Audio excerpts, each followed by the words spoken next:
Hello everyone, আমি পূজা তীরপুর ক্রিয়েশনের নতুন একটা ভিডিওতে আপনাদের সকলকে ওয়েলকাম। আশা করছি আপনারা সকলেই ভালো আছেন এবং আমিও অনেক ভালো আছি। আজ আপনাদেরকে আমার পয়লা বৈশাখের দিনে ভ্লগটাই শেয়ার করব। জানি অনেকটা দেরি হয়ে গেছে, কিছু ব্যস্ততার কারণেই কিন্তু আমি ভ্লগটা আপলোড দিতে পারিনি এবং কিছুদিন আপনাদের সামনে আসতে পারিনি। তবে আপনারা কিন্তু এবার থেকে প্রত্যেক দিন আমার চ্যানেলে একটা করে ভিডিও পাবেন। সকলকে জানাই শুভ নববর্ষ।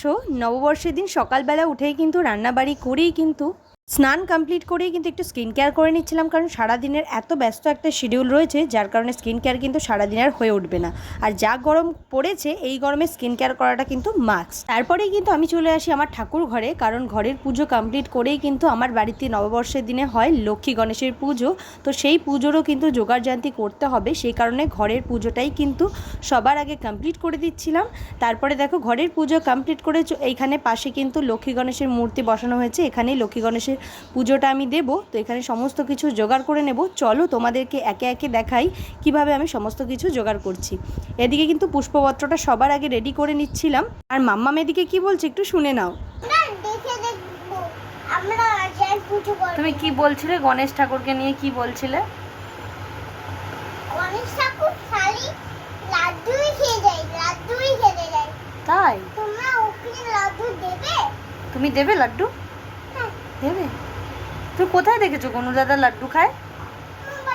মোবাইলে। কিভাবে খাচ্ছিল? ওরকম গপ গপ করে? কি বলছিস আবার বল, জোরে বলো। সবাই লাইক করে দাও, কমেন্টে লাইক করে দাও। তাই সাবস্ক্রাইব করে দাও। আবার সাবস্ক্রাইব করবে? কি এটা? ডামরু। তারপরে ওপরেই কিছুটা জোগাড়যন্ত্রী কমপ্লিট করেই এইদিকে নিচে চলে এসেছিলাম। এই যে গেটের বাইরে ওই আম পাতা কদম ফুলের একটা চেন কিন্তু ঘরের দুয়ারের সামনে দেওয়ার জন্য, যেহেতু আমাদের ব্যবসা রয়েছে সেই কারণেই কিন্তু আমাদের বাড়িতে লক্ষ্মী গণেশের পুজোটা হয়। তারপরে কিন্তু আমি আর আমার বরমশাই দুজনে দ্বারঘট বসিয়ে নিচ্ছিলাম। কলা গাছ, দ্বারঘট এইগুলো একদম মেন গেটের বাইরে আমরা দুজনেই এই কাজটা করছিলাম মিলেমিশে, যাতে তাড়াতাড়ি হয়। আর পয়লা বৈশাখের দিন যে গরমটা পড়েছিল, বাবারে বাবা, মারাত্মক গরম পড়েছিল। তার মধ্যে শাড়ি পরে এত গরম লাগছিল কি আর বলবো, রোদে তো দাঁড়ানোই যাচ্ছিল না বাইরে। তোমাদের কাদের বাড়িতে এই পয়লা বৈশাখের দিনে লক্ষ্মী গণেশের পুজো হয় কমেন্ট করে জানিও কিন্তু। এই দেখো ঘরটা কি সুন্দর লাগছে, দেখেছো? সাজিয়ে গুছিয়ে দিয়েছি। তো চলো ওপরে যাই। তারপরে এই দেখো কাকু চলে এসছে, ওপরে সমস্ত কিছু আমার জোগাড় করা হয়ে গেছে। এইবার কিন্তু কাকু পুজোয় বসবে। তো চলো সমস্ত পুজোটাই তোমাদের সাথে আস্তে আস্তে শেয়ার করছি, তোমরাও দেখতে থাকো। আমার পুজোর জোগাড় করতে করতেই কাকু চলে এসেছিলো। তো আমি তো কিছুটা জোগাড় করেছি, তারপরে বাকিটা কাকু করে দিচ্ছিল। আর এইখানে মাম্মাম খেলা করছে। আর এই যে আমি রেডি হয়েছি, এতক্ষণ বাদে তোমাদেরকে দেখানোর সুযোগ হলো।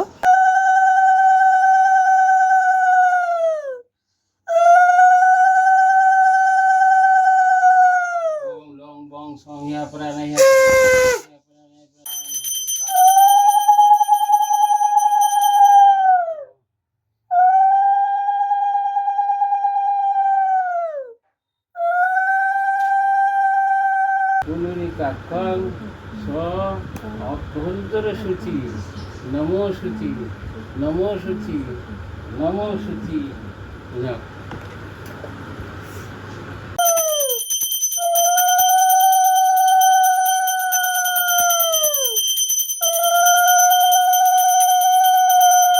এখানেই কিন্তু আমাদের লক্ষ্মী গণেশের পুজোটা আজকে কমপ্লিট হলো। তো এবার প্রসাদটা নামিয়ে সকলকে প্রসাদ বিতরণ করে দিতে হবে। তারপরে এইদিকে কিন্তু সকলকে প্রসাদ বিতরণ করে দেওয়ার পরে দুপুরবেলা খাওয়া দাওয়া করেই কিন্তু আমি বেরিয়ে পড়েছিলাম। কোথায় যাচ্ছি সেটাই ভাবছো তো, চলো তোমাদেরকে আস্তে আস্তে সমস্তটাই শেয়ার করব।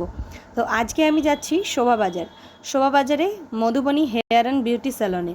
নামটা তো তোমরা অনেকেই শুনেছো, রাজাদা এবং মধুবনীদির যে স্যালনটা রয়েছে সেটাই। এই যে চলে এসেছি এখানে। মধুবনীদিকে যেহেতু আমার ফলো করা রয়েছে সেই কারণে মধুবনীদির প্রত্যেকটা ভিডিওতেই ওনার স্যালনের নাম শুনেই আজ কিন্তু চলে এসেছি এখানে সার্ভিস নিতে। তো দেখো আমার সার্ভিস নেওয়া হয়ে গেছে, আমি চলে যাচ্ছি। তোমরা যদি কেউ চাও যে এখানকার লোকেশনটা কি আছে তাহলে আমাকে কমেন্ট করো, আমি কিন্তু একটা ভিডিও দিয়ে দেবো এর লোকেশনটা কোথায় আছে।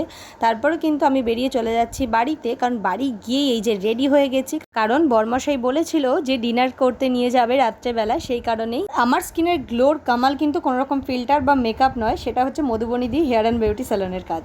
এইদিকে কিন্তু মাম্মাম রেডি হয়ে গিয়ে তোমাদেরকে হাই করে দিচ্ছে, আমিও রেডি হয়ে গেছি, মাম্মামও রেডি হয়ে গেছে। আর আর এদিকে কিন্তু আমার বরমশাইও রেডি হয়ে গেছে।